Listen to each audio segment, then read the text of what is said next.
भारत से सिर्फ अंग्रेजों को नहीं भगाना है, अंग्रेजियत को भगाना है।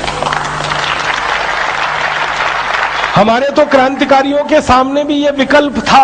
अंग्रेजों ने, आपको मालूम है, ऑफर किया था कि ये जो सत्ता चल रही है इसमें हमारे साथ शामिल हो जाओ, तुम भी लूटो हम भी लूटे। सारे क्रांतिकारियों ने साफ मना किया था कि इस लूट की व्यवस्था में हमें शामिल नहीं होना, हमें संपूर्ण आजादी चाहिए, संपूर्ण स्वराज्य चाहिए। और जिस क्रांतिकारी ने ये बात सबसे पहले कही थी ना, उन्हीं का नाम था नेताजी सुभाष चंद्र बोस। आपको मालूम है उनके जीवन की विडंबना क्या थी? उनको आईसीएस की नौकरी में सेलेक्ट होना पड़ा उनके पिताजी की इच्छा की पूर्ति के लिए। पिताजी चाहते थे कि बेटा मेरा कलेक्टर बने, और बेटे को बार बार वो ताना मारते थे कि तू बन नहीं सकता, तेरी होशियारी कम है, तेरे पास तैयारी नहीं है, इसलिए बहाना बनाता रहता है। तो बेटे ने अपनी पात्रता सिद्ध करने के लिए परीक्षा दी आईसीएस की, और उस जमाने में आईसीएस की परीक्षा देने के लिए 4-4 साल लोग पढ़ाई करते थे। नेताजी सुभाष चंद्र बोस ने सिर्फ 7 महीने पढ़ाई की थी, और उतनी पढ़ाई में उन्होंने आईसीएस के टॉपर की लिस्ट में 4थी पोजीशन पाई थी।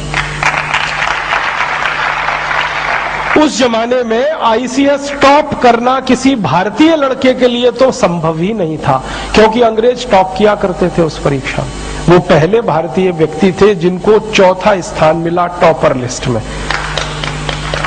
बड़ी मजेदार घटना है, वो लंदन गए थे, कैम्ब्रिज यूनिवर्सिटी में एडमिशन होके आईसीएस में बैठे थे। तो जिस दिन रिजल्ट आया ना, तो उनके सहयोगी गए थे रिजल्ट देखने के लिए, वो नहीं गए। तो उनके सहयोगियों ने नाम देखा तो कहीं नहीं मिला, तो उनको आके कहा कि तुम तो पास ही नहीं हुए। तो उन्होंने कहा ठीक है कोई बात नहीं, पास नहीं हुए। शाम को सेक्रेटरी आया, ब्रिटिश गवर्नमेंट के एक डिपार्टमेंट का सेक्रेटरी आया कि तुम्हारा नाम पास होने वालों में नहीं है, टॉपर वाली लिस्ट में है, और वो लिस्ट अभी तक लगी नहीं। अब सुभाष चंद्र बोस को दुविधा हो गई कि मैं तो आईसीएस हो गया, अब मुझे कलेक्टर होना पड़ेगा, कलेक्टर माने लूटना पड़ेगा, लूट का कुछ हिस्सा अंग्रेजों को देना पड़ेगा। तो उनके मन में ये घमासान शुरू हुआ कि मैं इस लूट में शामिल हो जाऊं या लूट की व्यवस्था के बाहर निकलकर देश के लिए काम करूं।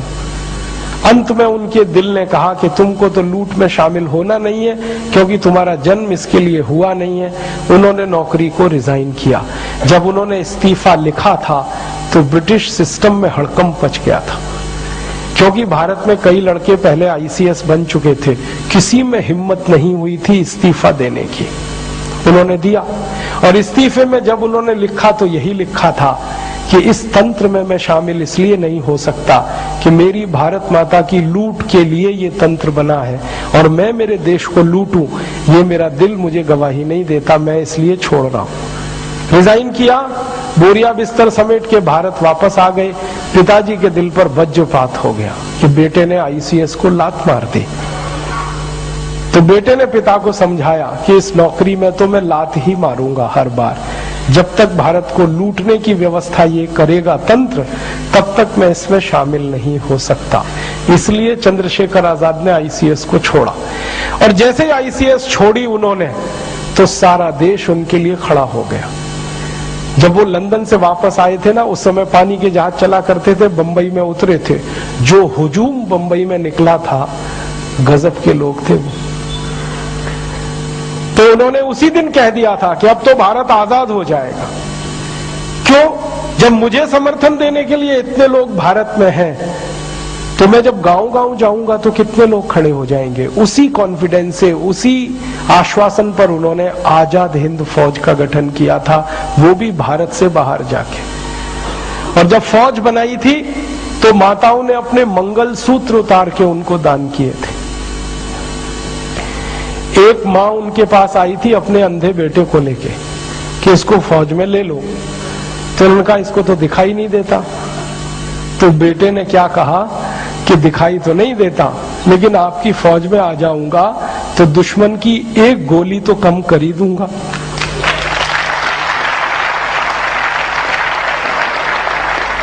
ऐसा उत्साह, इतना समर्थन। तो मुझे तो यही भरोसा होता है कि उस जमाने में अगर इतना उत्साह और समर्थन मिला देश के क्रांतिकारियों को, तो आज क्यों नहीं मिलेगा, जरूर मिलेगा।